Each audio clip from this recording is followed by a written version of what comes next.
Hi everyone. So as you can see, it's a very different background. I have a totally different setup. In fact, I'm using a stream light to illuminate myself right now and a few candles placed around the area. And we're going to be talking about how this is a real almost shit hit the fan event. It's not quite shit hit the fan. So the grid didn't go down, nothing crazy like that. No one's trying to attack anything. What happened is they're going to be upgrading the electrical system in my local area, and it's going to be down for the next 8 hours, which kind of sucks because I had some plans. I was about to do another video, but I have a feeling that this is going to be a realistic representation of exactly what I've been saying. This is the kind of stuff that you need to pay attention to, because while those bigger events might be, a once in a lifetime event, guaranteed that if you go through it, it's definitely important. Do not get me wrong. It is important. But it's also important to have the materials to get through situations like this. So obviously you're not going to be cooking anything traditionally here. If you've got a propane grill or if you've got a propane cooking setup, obviously use that outside. Good for you. The same thing goes for a gas stove. If you have to resort to fast food, maybe it's just a once in a while kind of thing for you. It's not going to kill you one night, right? Maybe two. It depends on what's going on in your local area. Realistically, you want to make sure that you can get around your house. You can get around your property, not bump into anything, not injure yourself. Injuries are very common in situations like this, especially with older individuals.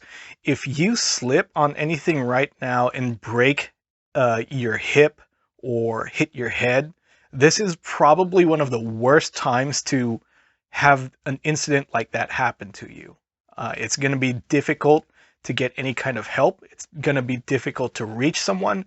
And chances are, if you live by yourself, no one is going to know that you are injured.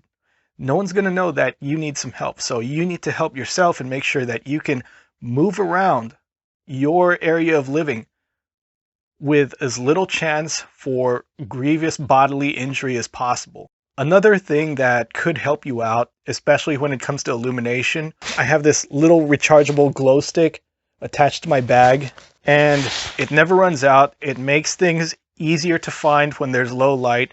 You can grab it.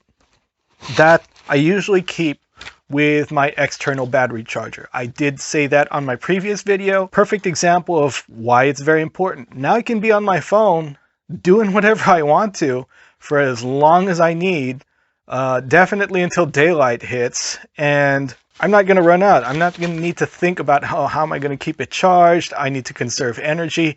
None of that is a problem for me.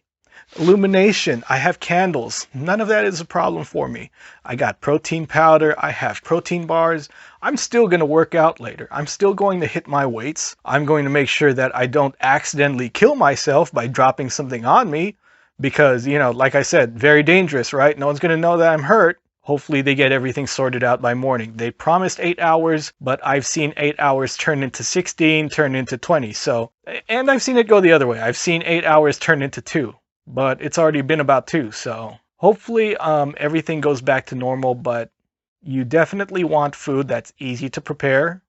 You want nutrient-dense food, not just calorie-dense food, because you can cram it full of sugar, and if you're diabetic or if you're on your way to health issues related to bad diets, you don't want to exacerbate the problem, especially in an emergency type scenario. You don't want to be caught without the materials needed to treat yourself. You also want to prevent injury, so definitely pick yourself up some great lights. Do not buy an Olight, especially when you have a cheaper, better American option like Streamlight. You know what? I would tell you, get a Coleman camp light. I'd trust that over an Olight any day, because at least that won't blow up in my mouth if I have to hold it, right? So, this kind of scenario just underscores what I was talking about. Realistic preparation. Don't plan for zombies, alien invasion, the apocalypse. Prepare for your local power going out. Maybe water can't get to you for a day or 2 or a week because a main pipeline burst and it's just your street. What are you going to do? Are you going to go ask your neighbor 2 houses down on another street, you know, like, hey, I live on XYZ. Can I use your shower? I'll give you $20. What if you live out in the middle of the country? I mean, if you live out in the middle of the country, I'm assuming that you've already got all this stuff figured out. So my stuff is more geared towards being a good urban neighbor. The more you prepare yourself, the less you burden others. And the less burden you are to others, the more likely they are to welcome you in a group, to welcome your suggestions, to welcome your promise of being a benefit to the overall community if a real emergency does occur.